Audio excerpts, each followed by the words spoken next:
اگلا سوال ہے عثمان سادات صاحب کا. عثمان صاحب آپ اپنا سوال پوچھ سکتے ہیں.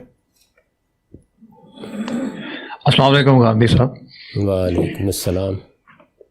سر آپ نے اپنی تفسیر البیان میں جو الرحمن الرحیم سورہ فاتحہ کی آیت ہے اس میں جو اصلاحی صاحب کی اس آیت کا جو مفہوم کوٹ کیا تو ان کے مطابق انہوں نے لکھا کہ رحمانیت کے جوش میں صرف دنیا بنا نہیں دی بلکہ اس کی نگہداشت سے غافل بھی نہیں ہوا. تو سر اگر ہم اس کائنات کو انسانی تخلیق سمجھ کے گفتگو کریں پھر تو یہ سمجھ آتا ہے کہ انسان جذبات میں آ جاتا ہے، لیکن وہ پروردگار جو ان تمام جذبات اور احساسات سے پاک ہے اس کے لیے یہ الفاظ استعمال کرنا ٹھیک ہے. تو یہ جو مفہوم انہوں نے واضح فرمائے ہیں وہ کلام سے آپ نکلتے ہیں یا یہ ان کے فہم کے مطابق یہ استدلال بنتا ہے؟ شکریہ سر. اللہ تعالیٰ کا جو تصور قرآن مجید نے دیا ہے وہ تو ایک زندہ قائم حی قیوم ہستی کا تصور ہے.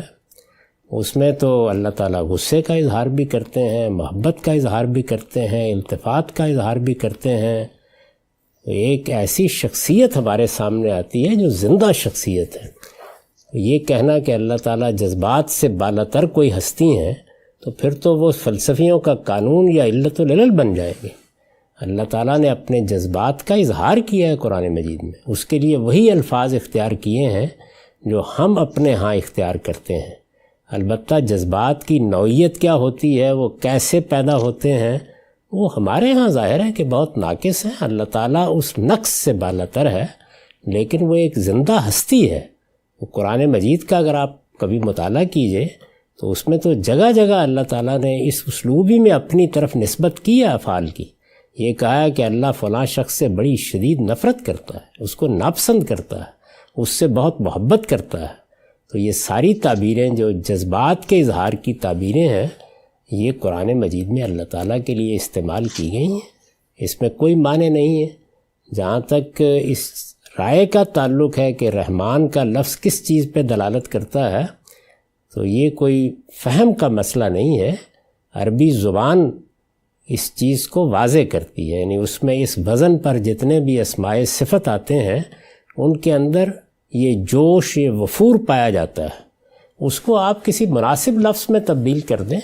اگر جذبات کے لفظ سے کوئی غلط فہمی ہوتی ہے تو آپ اس کو وفور سے، آپ اس کو ہیجان سے، آپ اس کو جوش سے، کسی چیز سے بھی تعبیر کر سکتے ہیں. تو اللہ تعالیٰ نے جو الفاظ اپنے لیے استعمال کیے ہیں وہ اگر صفات کے لحاظ سے دیکھیں تو وہی ہیں جب انسانوں کے لیے استعمال کرتے ہیں، اور افعال کے لیے جو الفاظ انتخاب کیے ہیں وہ بھی وہی ہیں جو انسانوں کے لیے استعمال کیے جاتے ہیں. اس لیے اس پہ کوئی حرج کی بات نہیں. یہ کیوں کیے ہیں؟ اس لیے کہ ہم اس سے آگے کوئی تصور کرنے کی صلاحیت نہیں رکھتے.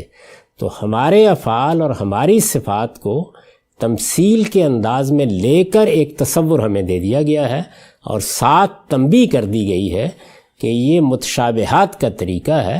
اللہ تعالیٰ کو اپنے اوپر قیاس نہ کرو، لیکن سمجھنے کے لیے ایک تشبیہ کا طریقہ ہم نے اختیار کیا ہے تاکہ تم اپنے لحاظ سے کچھ نہ کچھ تصور قائم کر لو. تو ہماری یہ مجبوری ہے کہ ہم وہی الفاظ استعمال کریں گے. ہمارے لیے اس کے سوا کوئی چارہ نہیں. یہ البتہ ساتھ بتا دیں گے کہ لیس کمثلہ شیء، اللہ کی مثال کوئی چیز نہیں.